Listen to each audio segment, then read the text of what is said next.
The Bombers hope to get lucky Thursday night as they take on the BC Lions. Welcome inside Bonfire Sports. This is Game Day Winnipeg, your Blue Bombers live pregame show as we always do. Let's bring in the man you came to see, Chris Walby.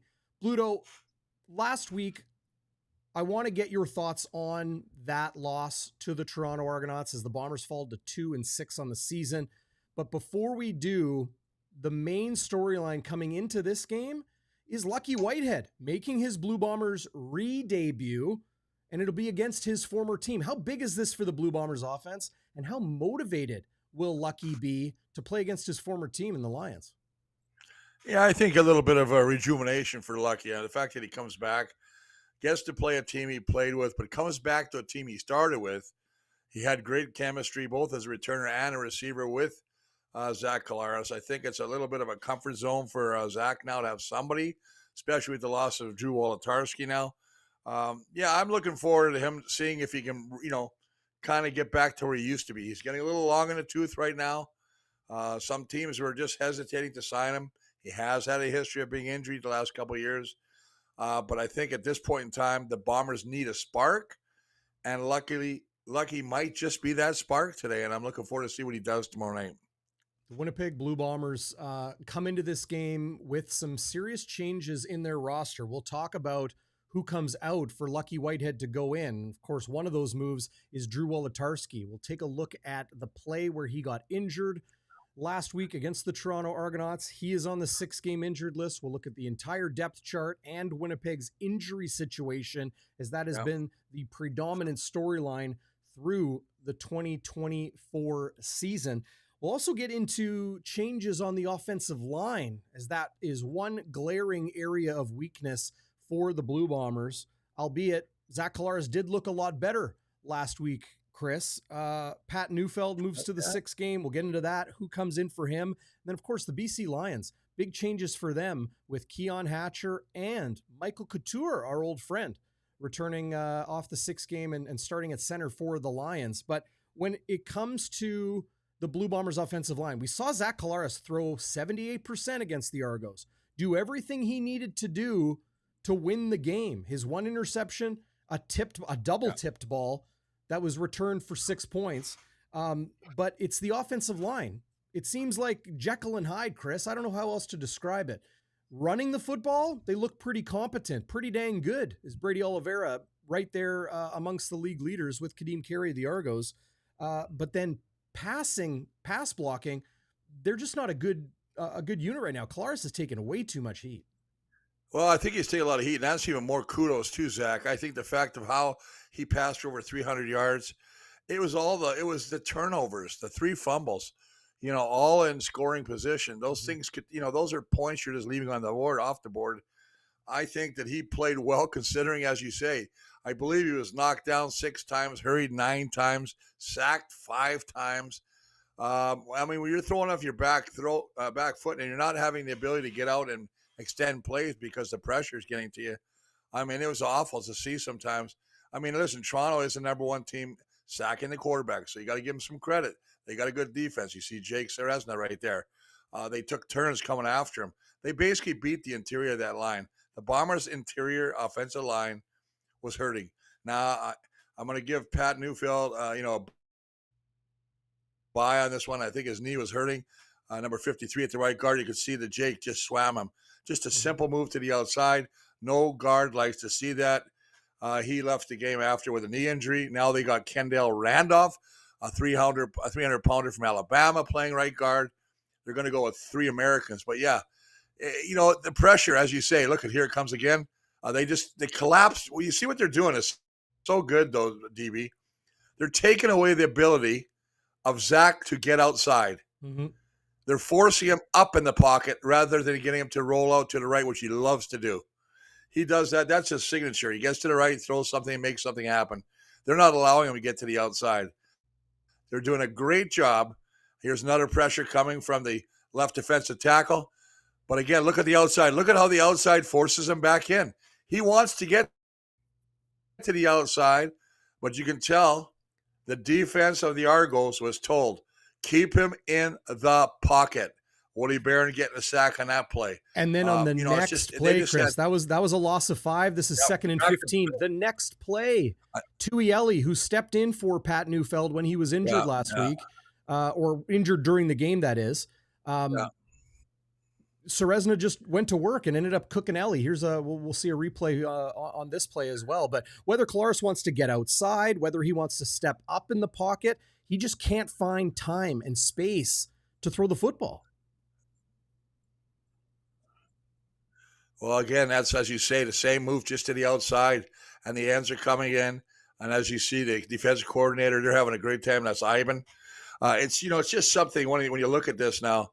The way they put pressure on the Bombers was a great job by the Argo defense and kept them in the game. Because, as you say, Zach still threw for 300. Yep. He had big plays. Wolitarsky took that hit. Bam. Fumbled. You can't blame him. He got a kidney shot, man, and he's on his 6th game. Brady fumbles on a run where he's trying to just keep moving the ball, moving the pocket, moving up against the chains. And then, of course, Demski again. Nice catch, fumbles the ball again. But there was one play, and I believe that's the interception. I should have asked you to play that one. How that's not pass interference on Demski, where McFadden returned it for the interception. That was PI all day long, and I know I sound like a homer, but my God, how they missed that. I mean, the refs should have had white canes on that one. Yeah, this here, the play showing Drew Wolitarsky on the sidelines, is he tried to come back in the second half, but this is the play where he's tough on right. 2nd straight week, Demski catches a ball at the 2nd level in space and puts it on the turf. It's incredible, Chris, how in all of pro sports, people talk about momentum. And we're going to try to keep the momentum, or we're going to try to capture back the momentum going into the next period or going into the next game. But in football, I don't know if there is a sport where momentum matters more than in football, because when things are not going your team's way, like it is with the Blue Bombers right now, injuries, losses, mistakes, penalties, turnovers, it just compounds. Key players. These are not the rookie mistakes. These are veteran mistakes. Now, I'm not going to blame Wolitarsky, because that was a heck of a hit by the Toronto defensive back to jar that ball loose. But the Demski, you got to start carrying that football, securing it, carrying like a loaf of bread. Then you got, the other fumble by Brady Oliveira. These are guys that don't usually turn the ball over. But for Demski, it's 2 weeks in a row. Mm-hmm. They've got to straighten this out. These are points they're leaving off the board. They're points that could eventually win you the football game. And we might have a different scenario right now. We might be talking about the Bombers being, 3-5 instead of 2-6. It's just, it's not good. Yeah. Just pulling up the other play here of 5 turnovers. Yeah. The one that you wanted, Chris. Here's the one that you wanted. This is the pick 6 interception. So there the Bombers are. Nearing midfield, 6-6 ball game, double tip. Woo! And Tavares McFadden is able to pull this in and go 6, which is pretty crazy. Zach thinks it's a flag. It's right there. Yeah. Everybody thought it was a flag. It's crazy when you look at it in slow motion. I watched that play on my computer about 10 times. Now look, he's all over him already. He's still holding his arm. It's not even close. It's not close. And there's 𝘎𝙤 throwing the flag, and how the control set. Look, he's all over him right now. You're over him. His right arm is all over him. Still holding him. Yeah, I don't get it, man. The ball's gone. Such a key, pivotal play that turned the tide of the game. Yeah. I'm just sorry. Look at. I mean, that's. So there's some saying that this is hand fighting, and because Deshaun. That's not hand fighting. Hand fighting is when you're both running down the football field. There's no such thing as hand fighting when the guy's behind you looking like he wants to mount you like he's in a Taiwanese prison. I completely agree. And come on, man. But some saying that, and that because Deshaun Amos gets a hand on the football, then it's not pass interference. I'm sorry. I completely disagree with that. If you interfere with the receiver, it doesn't matter if you make the play or not. You're interfering with the receiver. Yeah. And 𝘎𝙤𝙤𝙛, not only are his legs tied up with Nick Demski's, like he's making body contact from the knee, the thigh, the hip, the belly, the chest, the shoulder. They're all in contact with Nick Demski, and his arm is wrapped around him, pulling on his bicep. How is that not pass interference when you are literally grabbing the receiver's arm as he's trying to catch the football? And people saying, well, because Amos gets a hand on the ball, it's not pass interference. Are you kidding me? No, DB, he's got to get a hand on the football without contacting the receiver. Exactly. That's exactly it. And I mean, that's just, and there's a control center. Obviously, they were passing around their cervezas. They must have a few too many cervezas on that call. But yeah, I'm sorry, man. That's one they missed and one that cost the Bombers dearly. Yeah. And you saw the reaction. That was great of you, DB, to show not only Zach pointing like, okay, where's the flag? Let's go to the flag. Then you saw Coach O'Shea throwing the flag. Everybody in this, they know it's going to be a pass interference. And I bet you even the defender on the play thought, oh, well, I got away. And then he gets away with one. It's like a Monopoly, get out of jail free card. Yeah. So, I mean, he escaped with one there. But it still turned out to be a major turnover. The 5 turnovers, you can't win any game, 5 turnovers, 5 sacks. And as you put out, you showed a great little series of sacks. Seems like they're really going after their right guard position. And then actually both guards, because we saw the left side with Woody Barron getting a sack as well. You got to tighten up. Now, will the Bombers be a better offensive line with a newcomer, Kendall Randolph? They're starting 3 Americans now with Lofton, Randolph, and Stanley Bryant, the left tackle. They've got to do – they're doing it out of desperation right now. They need to protect – this is not – if they could start a Tui or a Wallace, they'd start a Wallace. They need protection, so they have to go resort to the 3 Americans. But they also have so many Canadians that they can get away with maybe starting an American on the O-line. But now you've lost Wolotarski. I read an article about, and I believe it was from our good buddy Doug Brown at CJOB, who said, he says, how long are we going to keep Josh Johnson in there? He's got 11 catches, 3 or 4 games. He had 2 last week. He's not coming up with the plays he needs to come up with. He's not really being an impact player in my head. Ontario Wilson's everything. I mean, this kid is really turning out to be a freak. I mean, he's the leading receiver on the Bombers right now. Yeah. Almost, he's got basically 463 yards and a couple of touchdowns, big plays. Now, obviously, that 55-yarder last week. Wonderful just outrunning the broken coverage. We're leading the league in rushing with Oliveira. He's leading Kadeem Carey. He's number 1 in carries. He's number 1 in yards per average at 5.7. He's number 1 in 20-yard plus rushes at 5. He's got 10 rushes plus. He's got 11 of those. You're getting everything out of Brady you can. Not only that, 2 weeks ago he was the leading receiver. Last week he still chipped in with another 9 catches. Yeah. So, and I'll tell you right now, people go, well, that's great. That's utilizing your running back. Except for one thing. If you don't have time to look down the field, you're going to look at your safety valve, and that's Brady Oliveira. Your running back should not be your leading receiver. Chris, betcha, buddy.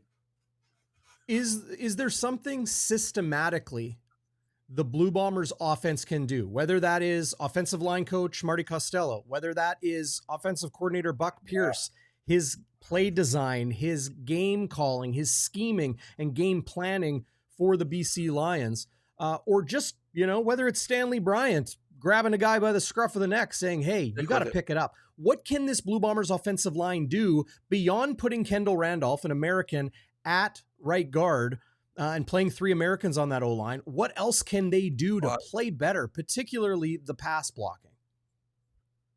Well, you got to change your schemes up, maybe a little turn back, maybe a little slide to the right, roll to the left, try and get that defense to slide one way and go the opposite way. They're running the ball. That's not been an issue. The issue, as we say right now, comes down to the fact that we don't have enough time to look downfield to get rid of it. Yet he still threw for 300 yards. Still got sacked 5 times. Still got hurried about 14 times. I mean, I don't know what more you can ask about Zach. Everyone's going, Zach's too old. Zach's this, Zach's that. You know what? There's no question in my mind that Zach is doing exactly what he needs to do to give us opportunities to win football games. I think that we need to, the offensive line for one, especially the interior, they have to wake up. You're off your running backs. You know what? I mean, I love Brady. Hang on to football. Demski, 2 weeks in a row, it ain't working, buddy. Hang on to that football. It's a pigskin. Protect it like you're your newborn baby. These guys got to do that, and they got to step. It's not going to be easy tomorrow, brother. Yeah. You're going against the high-powered BC Lions. Vernon Adams, right now, the front runner, in my mind, for MOP. You got Justin McInnis. Now, we just talked about Keon Hatcher coming back. Keon Hatcher had over 1,200 yards receiving last year. Blew his knee, or Achilles. I'm not sure which one he blew. But it was in the West Final here. And this is his first game back, and he's chomping at the bit to make an impact.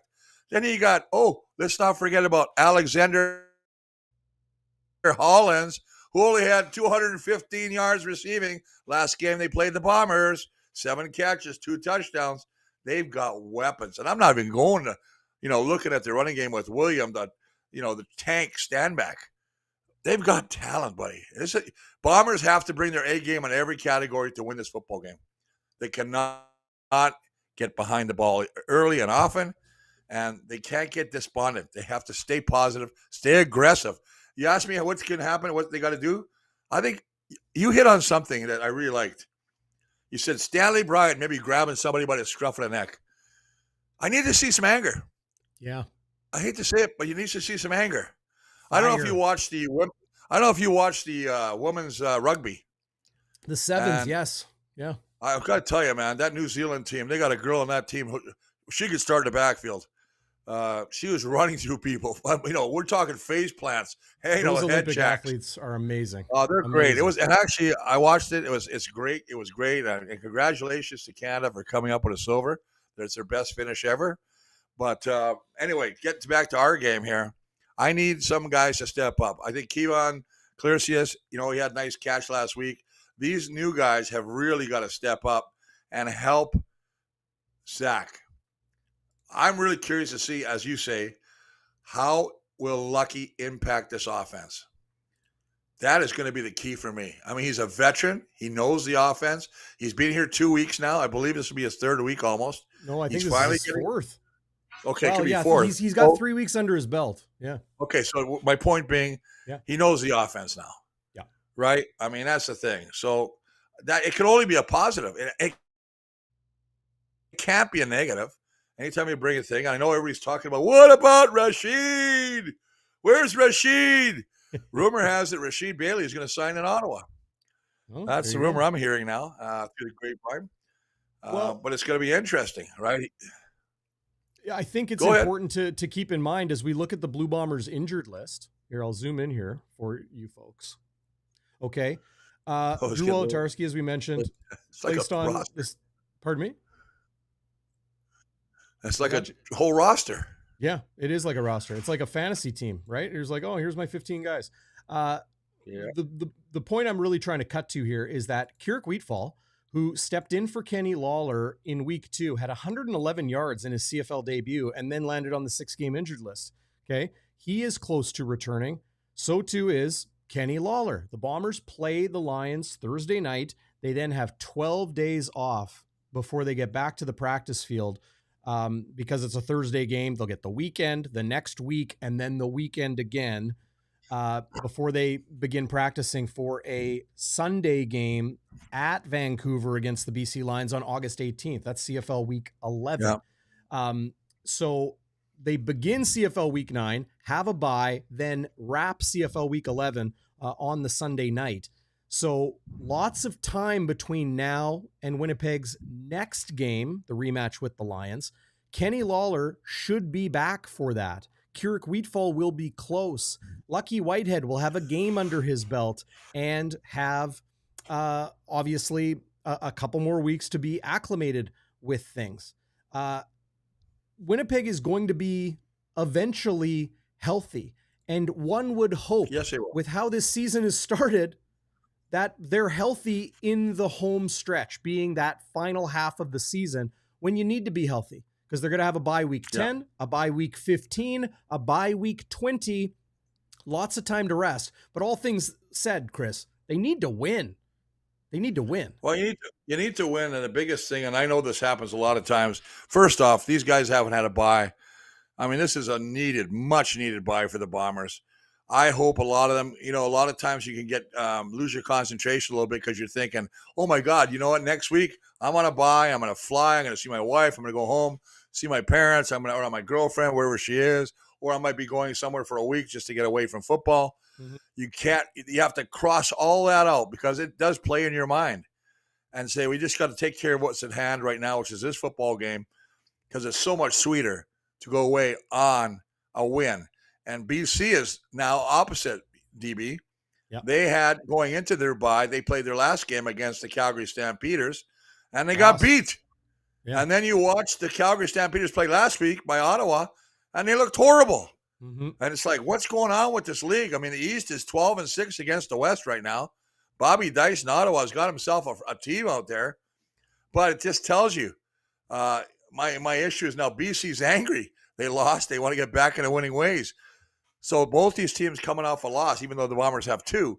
The BC is not going to be an easy lion to tame at Princess Auto Stadium. It's going to be a hot game, a very hot game. Yep. They're saying tomorrow is going to be the hottest day of the week at 32, with the humid index almost at 40. 40! I could lose 10 pounds just walking out the door. You will. I'm telling you. Oh, my God. I used to sweat. And I swear to God, I would lose 8 to 9 pounds in a game. And it's crazy. Wow.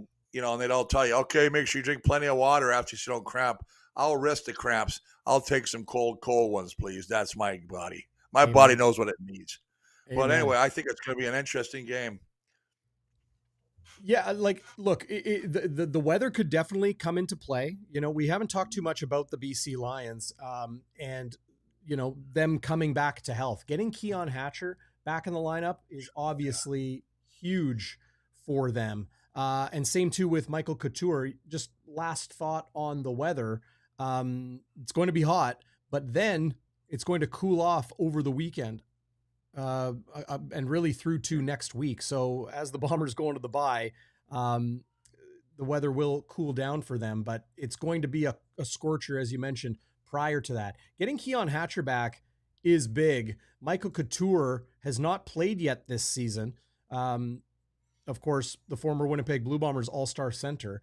So they get solidified on the offensive line. Vernon Adams Jr., we know he is mobile. We know he can make things happen with his legs. Adding Hatcher, as you mentioned, Chris, to Alexander Hollins, to Justin McInnes. I really like Eberhardt, the type of possession receiver that he is, and big play potential that he has as well. The Lions do come in here rested, reloaded with talent, coming off the injured list, and probably with a bitter taste in their mouth, losing by a point to the Calgary Stampeders, like you mentioned, and then having to watch the Stamps stink it up in Ottawa last week, only scoring 6 points. I think BC's going to come in here and say, you know what? This has historically been a very difficult building to play in, the Madhouse on Matheson, Princess Auto Stadium. Let's go in there and show the league that we are not the team that lost to Calgary. We can go on the road and win in difficult places and ultimately show themselves as the best team in the league right now. But if I'm the Bombers and I'm the offensive coordinator for the Bombers and I'm looking at, Buck Pierce, he's going to look at what did Calgary find so successful? Jake Mayer threw no interceptions against BC in that game. That's the last game BC played. Threw for over 300 plus yards, 3 touchdowns. They found holes in the BC defense. Mm-hmm. And if the Bombers can get that kind of success and take, maybe take a couple plays away from what they found that Calgary was successful at, their blueprints, if you would, I think they could be very successful. But again, it's going to come down to one thing. Give Zach time. Mm-hmm. Allow him to look down the field. And the opposite side of the ball, we better get some pressure on Vernon Adams Jr. You talked about his escapability. No doubt. But he's got such a quick release. and one of the most accurate throwers I've ever. I mean, I'm blown away. He'll throw off his back foot, and it's a dart. It's a He's dart. Like a different player now. Hey? You know, you got to love the guy. He brings his son to all the press conferences. I'm happy for him. I really am. I hope he doesn't have the game of his life against us, but you got to appreciate talent, and that's the fans. You're going to get to watch. You're going to get to watch a talented team. Yeah. Rick Campbell, the head coach of the BC Lions, one of the nicest cats you'll ever meet in the world. Just a great guy. Their whole organization, they've just turned it around. You know, they're selling out. They're getting huge crowds at BC Place. You know, it's just crazy when you think about it, right? He's done a great job. And then you want to talk about, you know, their defensive line. Let's look at their defensive line for a second here. You got Zach Collaros' headbutt buddy, Pete Robertson. Came from Saskatchewan. Yeah, that's right. You got Marcus Moore. You got Josh Banks. And then you got the guy that really is, I think, maybe playing the best on that D-line, and 𝘽𝙤𝙤𝙧𝙨. This guy has got a couple sacks. He leads the league with tackles losses of 4. He's just everywhere. And then you got Ben 𝘎𝙧𝙧𝙧𝙯. 𝘎𝙧𝙧𝙧 is, I think he might be number 1 in tackles right now. Yeah, like the middle linebacker. Defensive plays. You know, they've got, defensive plays. You're correct. Thank you for correcting me on that. Then you got the 2 studs on the boundary side, and Gary Peters and TJ Lee. They've got some talent, buddy. But I saw this. Jake Mayer, he basically blew him up for 300+ yards. So there are places to take advantage of this team. So I'm hoping that we can. But the other thing is, you got to get the BC Lions off the football field. BC is, I think, number 1 in time of possession, right close to it anyway. Yeah. I think you've got to get it, but they have the most explosion plays, which are 30 yards, you know, or runs over 20. They have 15 of them. They're number 1 in second down conversions. They're number 1 in the red zone. They're number 1 in pass. They're number 1 net offense. I mean, I can go on and on and on. They don't make mistakes. You know, he was very ordinary. Vernon Adams threw for a season low. I think it was 198 yards against Calgary, 2 picks. Did not have a VJ Jr. Or Vernon Adams Jr. Kind of game. Yeah. So, you know, he's going to be chomping at the bit to say, hey, because the last time they played, and I went back and looked at some of it, 400 yards passing. I mean, it was a machine. So, yeah, it just doesn't get easier. No, it doesn't get easier. But I will say this, Chris. This is the Canadian Football League. Anybody can beat anybody. Yeah. Crazy games all the time. Any given Thursday night, Winnipeg can win this football game. And imagine what it would do for the mentality and the hearts and minds of every player in that locker room if they can find a way to win against the BC Lions. It would be more valuable than beating almost any other team in the CFL. Yes. And it can happen. Yes. But things have to go right. Well, they have to, protect the football, hang on to the football, stay on the football field a little bit, and basically get BC's offense off the field. It sounds easy, but that's why, I mean, and I know I say this every week, but the battle in the trenches, brother, that's going to tell you who's going to win this football game. He who commits the less errors and he who doesn't get sacked about 82 times. And, of course, the number one detriment or stat is turnovers.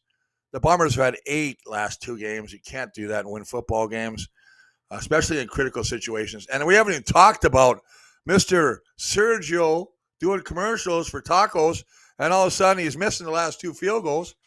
I was blown away. You know, I mean, he was like into the, always going into comparison to our lefty. Who's the lefty kicker we used to have? Oh, Medlock. Oh, come on, man. Money Medlock. Yeah. They were putting him up there in that category. And then he misses one. And, of course, the crucial miss in overtime. That one that really hurt because at least you would have had an opportunity to keep playing and get another series of downs. And then you look at the other side, and you got Sean White, 24 of 24 this year. And if you look past that, DB, Yeah. He's 42 of his last 42. I don't know if I see that anywhere. That's crazy. Yeah. So, I mean, he's really, you're going to see a hell of a kicking game tomorrow, too. That's the thing. Yeah.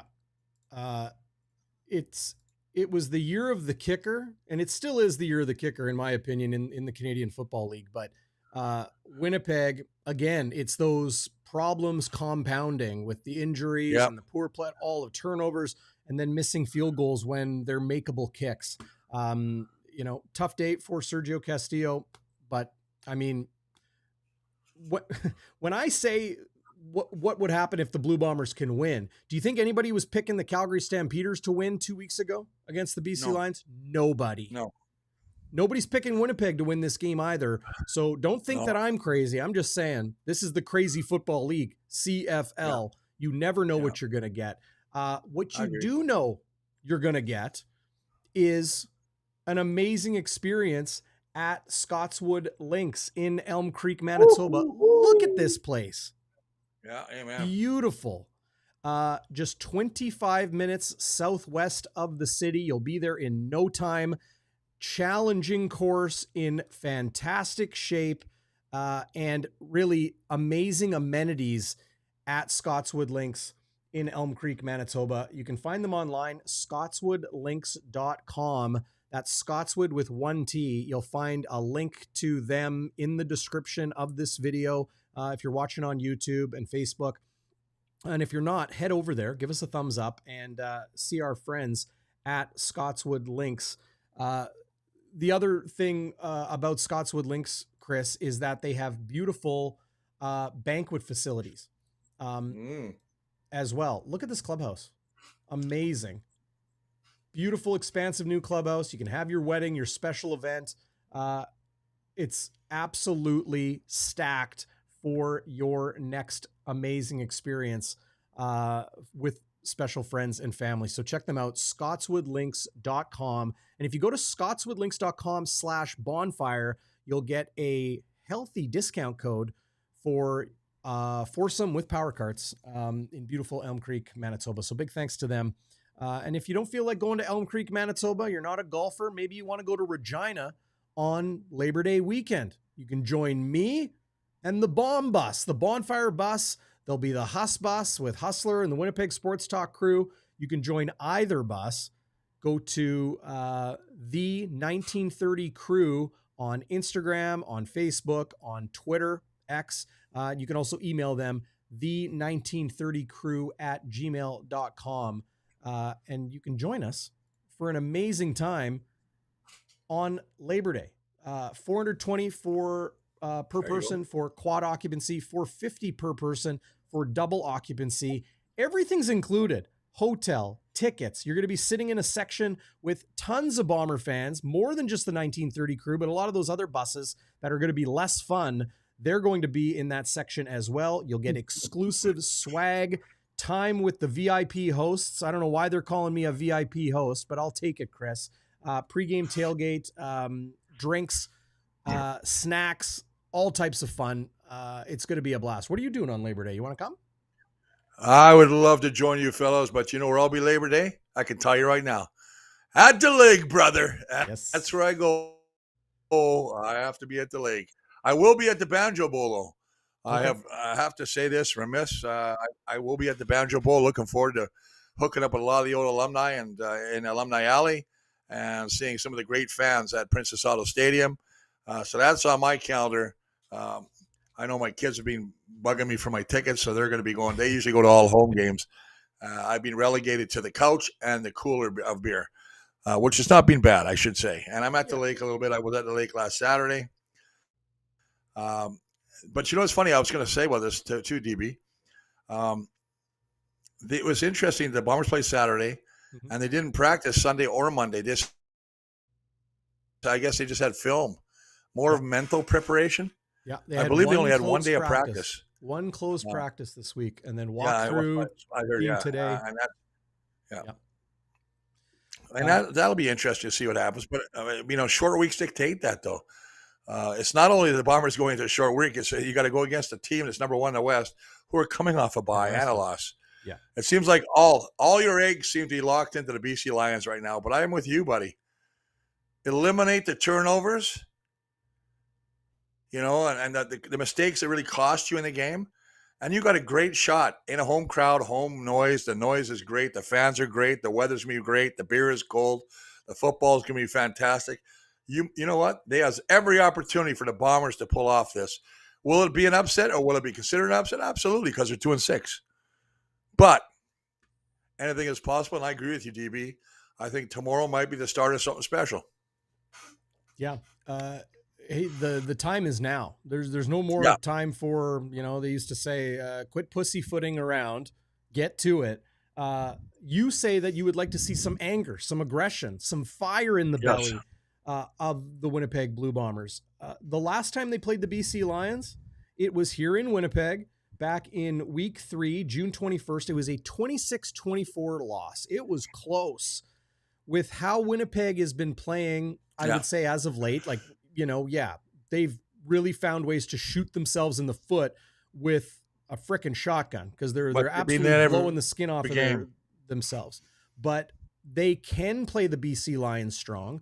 They are getting some reinforcements. Losing Wolodarski, losing Pat Neufeld, but you get an American on the offensive line. You'd hope that would be okay or good, potentially an upgrade. Big boy. And you're also getting Lucky Whitehead, who will be motivated to get things going. And Zach Collaros threw for 300. The only interception he had last week was definitely not his fault in a double-tipped ball. And you got, 78% passing coming off his best game of the year, one could argue. There is an absolute argument, logic, that Winnipeg could win. Yeah, I agree with you. When I looked at the game and I watched the game, it was just like, you got to be kidding me. What the? You got to be kidding me. That was my thing. And then, of course, when they had the back-to-back sacks and all them sacks, I'm like, what the hell is going on here, boys? Mm-hmm. Straighten up. Give yourself a chance. It's like they just started, backpedaling. I don't like that. But, again, I want to see some anger. I want to see some bully ball, like that Brady likes to call it, where they start knocking guys around the pile. Let them know that you're in for a game here. They ran the ball effectively. That's the thing. I mean, I'm not going to go wait for the run game. I thought Brady ran the ball extremely well. 13 times, 7.4 yards an average last week. Everything you look at when you look at the stats, the time of possession, the yards, the fact that the Bomber defense didn't allow a touchdown again. Yep. Defense played great. Bomber defense, say what you want, man. They held Toronto, both Arbuckle and Cam, the other quarterback, Cam Dukes, they had 200 yards combined passing. I mean, they held Cam Dukes to 36 yards passing in the first quarter before he got replaced by Nick Arbuckle. I can't say nothing bad about the defense. The defense did everything they possibly could to stay in this game.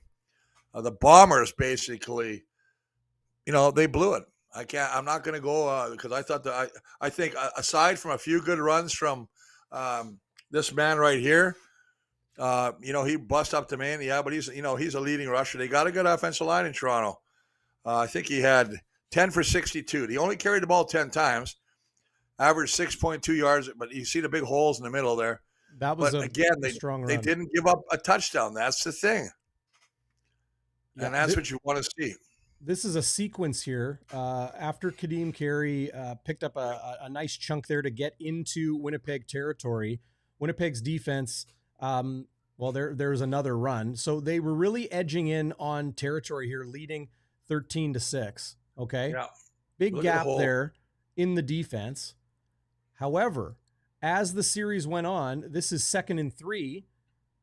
Winnipeg, including Adam Bighill, who, by the way, was named a CFL top performer, or sorry, not a top performer, but named to the Pro Football Focus all week 8 team. He was the highest graded linebacker in CFL week 8 last week. I thought he played well. I think the one time everybody looked at, it's tough. I mean, he got run over one time, but as you say, he might have been off balance. But, I mean, he came back. He had 8 tackles. That's what I expect from him. Watch this hit here. I mean, that's just right there. I mean, stopped him short for a first down. Well, he's so good at anticipation, but he's so low to the ground. He just does a great job. Watch him fill. lower, drive, and drive the hips. It's not just making contact and letting the running back take his momentum, push you back. He drives his legs, and he drives the running back the other way. So that's a hell of a hit by Adam, and that's what we're used to seeing from the perennial Hall of Famer. Now, he has had his ups and downs this season. He has missed some tackles. Maybe, I don't know if it was out of position, but he hasn't been in the position to make plays often. He played great last week, and this is the reason why the Blue, like there's fans out there, Chris, that say they got to get rid of it, move on from Adam Bighill. Well, now you got Kyrie Wilson on the 6-game injured list. It's not going to be easy. Doesn't matter who it is. Yeah. They're going to stick with Adam Bighill for that reason and for a variety of reasons. Because what's that? No. Biggie's actually regarded as the quarterback of the defense, which he is. Exactly. And when the quarterback of the offense has a hard time, they go, get rid of Zach. Now the defense has a rough day. Get rid of Ziggy. Get rid of Biggie. Yeah. I mean, it's so easy to throw players away, and it only takes one big game, and all of a sudden, we love that guy, man. Exactly. Bring that jersey out of the closet. We're putting it back on, man. So I'm just telling you, stay with what you got. We'll be all right. Injuries have been a crucial. I mean, that's really been hurting the Bombers. But I'm not going to make injuries an excuse because everybody has them. What I'm going to say is we got to play smarter football. Well, and I'm speaking of protection and also protecting the football. Protect the football, for God's sakes. Chris, speaking of smarter football, we're looking here at a maybe not so smart decision by head coach Mike O'Shea. Less than a minute remaining. They decide to go for it on 3rd and 1. Yeah. And here is Chris Streveler for the first time this year, not picking up a first down in the wedge package. They were 100% on this coming into this moment. However, I think right there, you see him pick up the first down. There's the yard marker on the far side of the field. There's Chris Streveler's elbow wrapped in blue on the helmet of 97. You'll see there. There's Chris Streveler. He's got the first down. He is to the 21-yard line. Yeah. But for whatever reason, the officials do not spot him a first down. Here's another good look at it.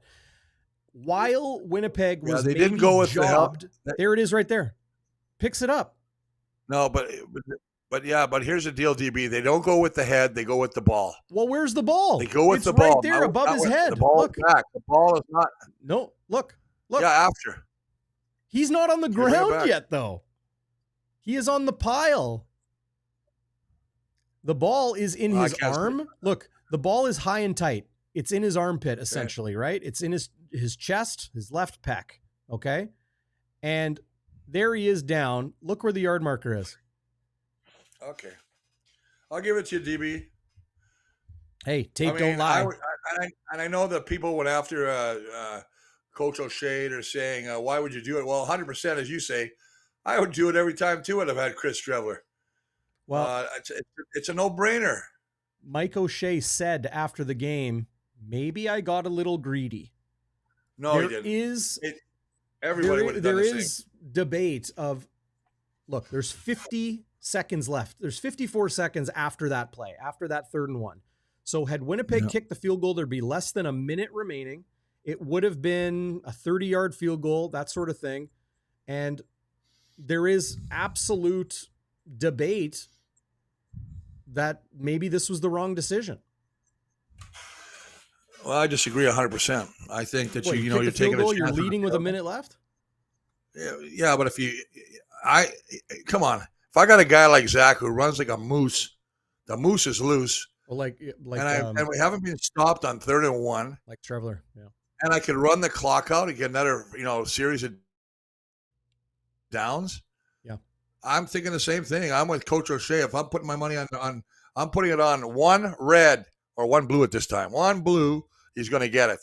Spin the bell. There it is. Well, you know what? We saw, and I agree with you. That was a bad mark. They should have had a first down, and all would be put to rest. You know what I mean? It wouldn't go to overtime. So this is what you won't see anywhere else. Greater context, okay? There is 1:18 remaining in the game. Winnipeg is at the 27-yard line. Look how well the offensive line is run blocking. Here's Brady Oliveira on 2nd and 6. He gets snagged in the backfield there, but the O-line is doing a good job to keep it a one-on-one isolation situation for the ball carrier. He gets down to that was the run on 2nd and 6 to leave it 3rd and 1. The offensive line was run blocking well. Here comes Chris Streveler to run the wedge package. So it's not just in a bubble or in a vacuum, one decision, one play. They were running the football effectively leading into this. It was bully ball at this time before they called that 3rd and 1 run. Like right there. I think you can see it even right there, just based on, you see the first down marker at the top of your screen, right at the top of the yellow line. That's where they need to get to. Just watch Chris Streveler, knowing that the ball is in his shoulder. He absolutely picks it up, and they unfortunately spot it kind of where his belly is or hips are, which I think was the wrong call. But going take another look at that. Can you go back in there? Okay, they're good. I was just checking to see if they're offside. That's see what the defensive linemen are doing. And that was Jake Ceresna there. You're talking the hand on the line there? Well, no, I just want to see. Watch what they do. You're told to take the feet out from the offensive lineman. Go at their knees. Yeah. Don't let them get pushing on you. So that's the thing. So anyway, doing that right there. We've debated this. Yeah, he had a first down. Unfortunately, called it and go away. So cookies and milk, spilled milk, let it go, man. It's over now. Hopefully we won't get in a situation like that where we need to rely on one call. What I wanted to show was the earlier part of this possession. Okay. Here's Winnipeg at midfield with 2 minutes left. Look how well they're running the football. Okay. Huge chunk play for Brady Oliveira. Mike O'Shea's like, okay, we're running the ball well. Here's the offensive line. I thought doing a really good job giving Brady that nice big gap to run through. Okay. Then he picks up a 4-yard run, and then he picks up a 6-yard run that left them with that 3rd and 1. I'm just trying to say the context here isn't just 3rd and 1, 55 seconds left. Do you go for it? They were running the football very, very well. So I'm giving Mike O'Shea that benefit of the doubt. Yeah, he admitted that he might have been greedy, but ultimately I think they did pick up the first down, didn't get the mark. And, as you say, the rest is, what is it? Ifs and buts, candies and nuts. That's the Chris Walbyism. Yeah. Yeah. Well, I put something different, but I said children might be watching, so I won't say. Children might be watching. Yes. And thanks to everybody out there for joining us. Don't forget to join us on Game Day After Dark. Chris, you'll be watching. You'll be watching the postgame. Yeah. I love watching you guys after dark, in the dark. In the dark, yeah. Hey, Chris, why don't you give us your keys to the game and what's going to be essential for Winnipeg to accomplish to come away with a victory and get the season back on track? A miracle. No, I'm just kidding. We're just saying it wasn't. Not a miracle. I'm just messing with people. I think on offense, you got to stay on the field. You need touchdowns rather than field goals. That's common sense. My biggest thing is, though, protect the football. That's number one. You got to protect the football and protect your quarterback. You know what? He could actually, after that game, he got hit 9 times. He got sacked 5 times. He could tell you different types of clouds he was on his back so much. I don't like that. Defense, limit the big plays. We've given up a league worst 18 big plays. And, boy, I got to tell you, you better keep Vernon Adams in the pocket because he'll beat you with his legs. He's got one of the best releases and the receivers. And look out for Keon Hatcher, who just got hatched back into the old offense. Special teams, rebound. Sergio, you're a heck of a kicker, buddy. But I need you to go back and get to play a little Sergio ball again. You missed 2 kicks, the most crucial one in overtime. I know you're better than that, and I know you're rebound, but that's what I'm looking for. I like it. What I'm looking for is an amazing place, to take care of the aches and pains. And, of course, that is Pure Winnipeg. They are the city's premier proactive healthcare facility working to advance healthcare excellence. Strains, sprains, breaks, whatever it is, Pure has got you covered with their minimal wait time and brand new minor injury walk-in clinic. Whether it's a job site injury, sports-related pain, brand new medical facilities, in-house x-ray, casting, stitches, you get sliced up, they will take care of you and get back to you enjoying summer in no time. Located in central Winnipeg, just north of Polo Park, 1129 Empress Street. You can book online or give them a call, 338-PURE. or find them at purewinnipeg.com. Awesome gym facilities there as well. So go check them out, and big thanks to them for supporting us here on Bonfire Sports. There are over 30,000 tickets sold for this game, Chris. The weather is going to be beautiful. Ooh. Lucky Whitehead re-debuting against his former team. He'll be motivated. The fans will be fired up.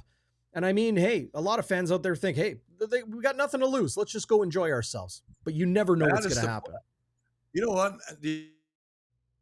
That might be the best line of the day. We have nothing to lose. You got to play loose. Don't play tight. We didn't talk about that. Don't worry about making mistakes.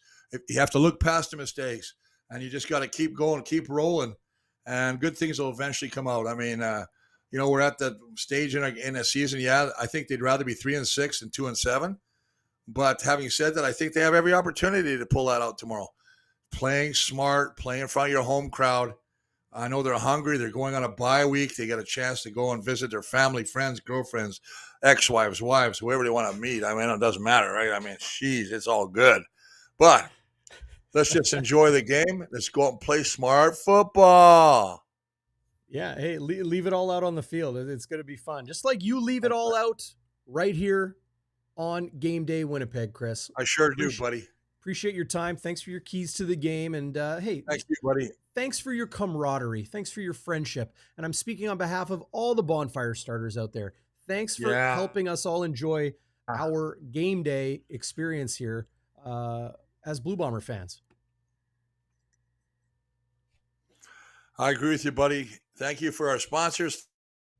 Thank to everybody else out there, to the fans, to people joining the chat lines, to Sasha.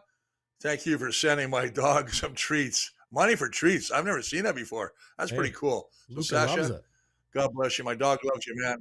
I've changed my dog's name to Lucas Sasha. Have a great weekend, brother. Enjoy the game. I'll wait. Yeah. You have a great weekend, too.